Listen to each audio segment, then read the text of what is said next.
Alors nous sommes avec Nathalie Bizet, alias Zieux. Nathalie, pourquoi Zieux?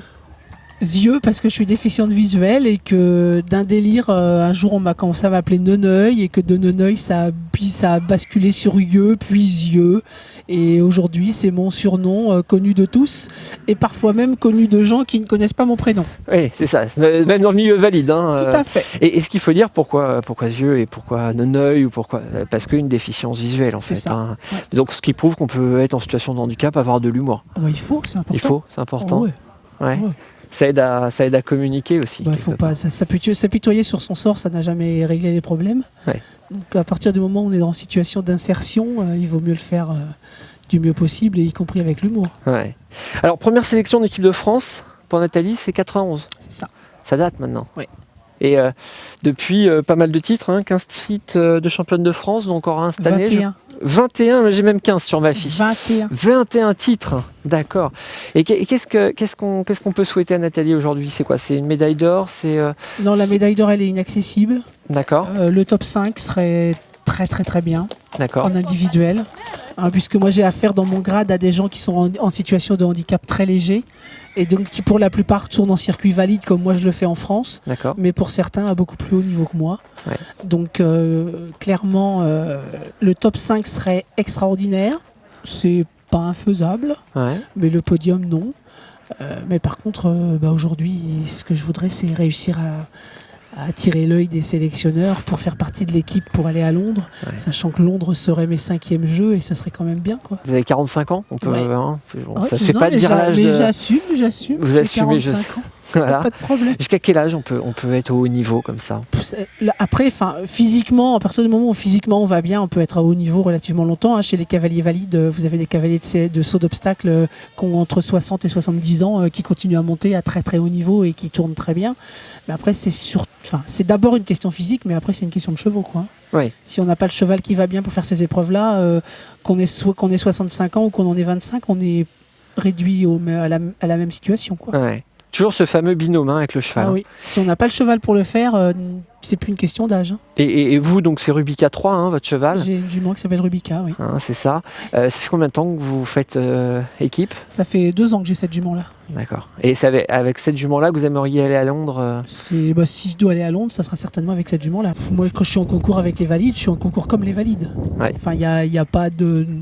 Je suis ni mise de côté, ni favorisée, ni rien. Je suis dans les mêmes épreuves avec les mêmes aléas et les mêmes avantages. Et je veux dire, quand je suis sur le circuit valide, je suis une cavalière comme les autres, quoi. Ouais. Et Nathalie, quand elle n'est pas sur un cheval, elle fait quoi? Nathalie, elle fait beaucoup de choses. Elle a un métier, Nathalie. Elle travaille à la SNCF. D'accord. Elle travaille dans un pôle RH sur un siège d'établissement. Donc, elle a un boulot. D'accord. Elle a 2 chevaux à monter tous les soirs. Comme elle habite l'Île-de-France et qu'elle ne peut pas conduire puisqu'elle a les yeux et qu'elle n'a pas son permis, et elle prend beaucoup de transports en commun. Donc, elle passe un certain nombre d'heures dans les transports en commen. Donc, elle perd beaucoup de temps quand Vous même. voudriez dire que la SNCF n'est pas toujours à l'heure? J'ai pas dit que la SNCF n'était pas toujours à l'heure. J'ai juste dit que les liaisons transverses banlieue, c'est tout un poème. Ouais, c'est clair. Donc Nathalie, elle passe beaucoup de temps dans les transports en commun, elle fait beaucoup de kilomètres à pied pour les mêmes raisons Ouais. et elle a des journées bien remplies. Et la SNCF vous détache régulièrement pour les... Je suis en convention d'insertion professionnelle. Hein. Je fais partie des sportifs de haut niveau de l'entreprise. Ouais. Donc en fait, je travaille à mi-temps avec un emploi du temps aménagé pour pouvoir aller m'entraîner et partir en compète. Ouais. Mais reste que ça bouffe quand même pas mal de temps, quoi. Ouais. Vis-à-vis justement de votre employeur, ça amène un plus aussi en termes de management, par exemple votre expérience du haut niveau, le fait d'être sur de la compétition. L'entreprise se sert un petit peu mais ça c'est le deal en fait, c'est l'objet du contrat. L'entreprise se sert un petit peu de nous, de notre image de marque pour faire de la communication. Mhm. Et puis nous, on en tire de sacrés avantages quand même, quoi. Oui, on en parlait hein, justement avec Vladimir, mais avec beaucoup d'autres sportifs, hein, que ce soit des entreprises telles qu'EDF, Malakoff Médéric, la SNCF, Société Générale ou autres. Ils mettent vraiment ça aide vraiment, quoi. C'est mis à disposition. Oui. Par contre, on a le coup près au-dessus de la tête, c'est-à-dire que le jour où on sort des listes du ministère, c'est reprise à temps plein immédiate, quoi. D'accord. Voilà. C'est-à-dire que est-ce que finalement pour vous c'est un moyen, c'est aussi une pression. Enfin est-ce que parce que quand vous me dites ça, est-ce que c'est finalement de le vivre comme une pression de dire bah je sais que dès l'instant où Ah bah oui, enfin en l'occurrence quand on participe à des grosses échéances tous les ans, c'est pas grave. ouais. Mais quand on est comme moi avec une saison 2008 riche puisque j'ai fait Hong Kong, mais en 2009 j'ai rien fait du tout, eu égard à des problèmes de chevaux et à des problèmes de santé. Et en 2010 j'ai pas fait partie de l'équipe de France qui est partie aux Jeux équestres mondiaux.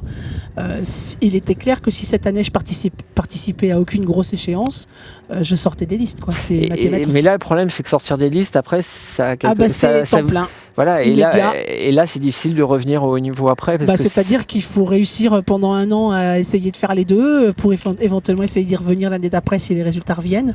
Mais ça veut dire que c'est au moins une année complète de grosses galères. Ouais. Parce que c'est le boulot à temps plein et les 2 bestioles à monter tous les soirs après. Voilà, quoi. Je vois. Bon. Alors là, la seule chose qu'on peut vous souhaiter, en tout cas, c'est d'aller jusqu'à Londres, déjà 2012. Ça serait pas mal. Et après, vous Après souhaitez... les Jeux équestres mondiaux en France, Ouais. qu'on lui a à Caen en 2014, c'est quand même, ça serait quand même tip top bien. Eh ben merci Nathalie, à bientôt en tout cas. Merci beaucoup.